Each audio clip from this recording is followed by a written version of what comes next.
देखिए यहाँ पर ये कोई बड़ी बात नहीं है, ध्यान से देख लो, बहुत हल्का क्वेश्चन है।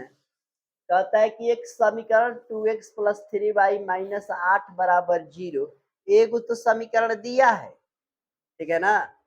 यहाँ इस समीकरण दिया है कि नहीं दिया है। एक ऐसा समीकरण लिखिए, माने एक ऐसा समीकरण लिखिए, कैसा लिखिए, जो ज्यामितीय निरूपण जैसा कि यानी इसको सूचित करे। एक और ऐसा समीकरण इसे देखते हुए एक समीकरण लिखिए कि जो इसे सूचित करे।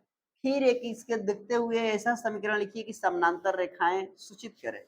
एक ऐसा समीकरण लिखिए जो इसको भी सूचित करे, उसको देखते हुए ऊपर वाले समीकरण को देखते हुए। तो ये आपका सॉल्यूशन क्वेश्चन नंबर कितना है 6। अब इसमें पहले की हम बात करते हैं। पहला इसके जैसा प्रतिच्छेद करती रेखाएं, तो प्रतिच्छेद रेखा कब करती है? नहीं होता है, यही ना करती है। यानी a1 by a2 not is equal to b1 by b2 not is equal to c1 by तीनों बराबर नहीं हो। तो चलिए एक तो समीकरण लिखा है यहाँ पर, क्या 2x प्लस 3y माइनस 8 बराबर 0, उसी को देखते हुए a1 b1 c1 a1 b1 c1 का तो मान है, आपको एक वो और समीकरण बनाना है a2 b2 c2 वाला मान लिख के वही बनाना है। तो जब मान लो कि ऐसा हम वैल्यू रख बनाएंगे, कैसा वैल्यू रखेंगे जो उसके जैसा इसमें दिखाई नहीं दे। वहां 2x है तो हम क्या ले लेंगे 3x, वहां पर 3y है तो हम क्या ले लिए, वहां पर 8 है तो यहाँ हम 32 ले लेते हैं। अब बराबर में 0 तो 0, समीकरण दूसरा बन गया कि नहीं बन गया। अब इसकी तुलना करोगे तो ये बात मिलेगा, मिल जाएगा। अगर यहाँ 2/3 लिखेगा, 3/5 लिखेगा, माइनस 8/32 लिखेगा, तो तीनों बराबर होगा? नहीं होगा। नहीं होगा तो वो पीरियड में इस समीकरण इस बात को उसके साथ सेटिस्फाई कर रहा है। बात समझ में आ रही है।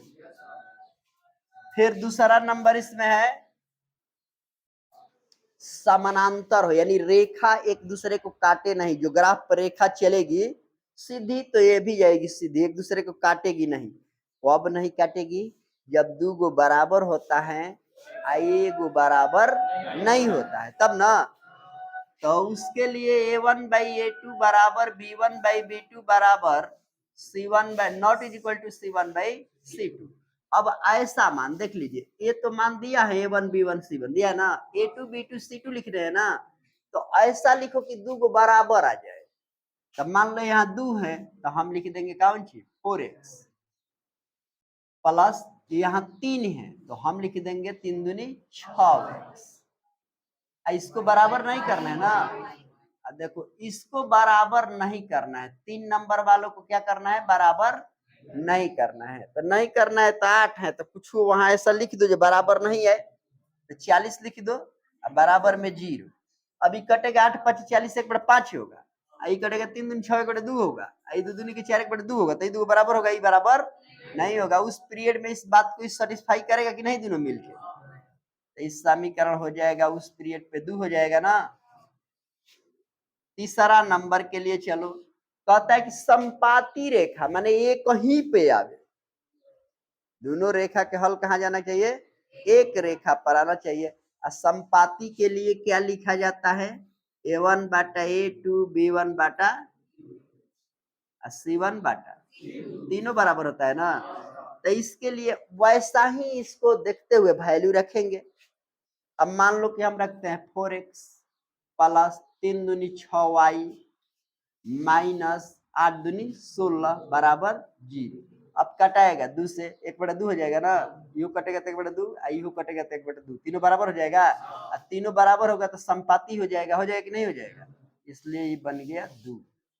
इस तरह से देखो ई वाला इसको सेटिस्फाई कर रहा है, ई वाला इसे सेटिस्फाई करता है इसके सामने, ई वाला इसको सेटिस्फाई करता है इसके सामने। समीकरण लिख दिया। अपनी मर्जी से कोई समीकरण लिख सकता है, कोई जरूर नहीं है यही है, कहीं बराबर होना चाहिए।